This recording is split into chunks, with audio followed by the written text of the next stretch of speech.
Grabe, tignan mo to.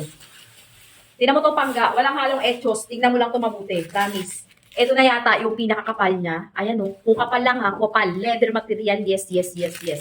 Tapos, tignan mo to mabuti. Naku, sa malapitan ko na lang siya i-flex sa inyo kasi talagang sobrang sulit nito. Promise. Doble na, ganyan pakakapal. Ang mura lang nito. Sa Yellow Basket ko kayo makaka-check out. Sobrang mura. Tapos mga bebs ko, kung may sizes kasi siya. Kung size 36 ka, walang problema. Napakahaba, napakalaki. Tingnan mo to, ha? Tingnan mo to mabuti mga babes ko, magugulat ka talaga, ha? Sa akin, medyo etchos to sa akin kasi nga, sexy tayo, babes. Pero pag malaki to, sexy tayo. Aray. Okay, ganyan siya, babes. Sobrang laki, hindi mo masyadong makita. Kung size 36 ka, tingnan mo naman, yung butas niya, nandito pa yung butas niya.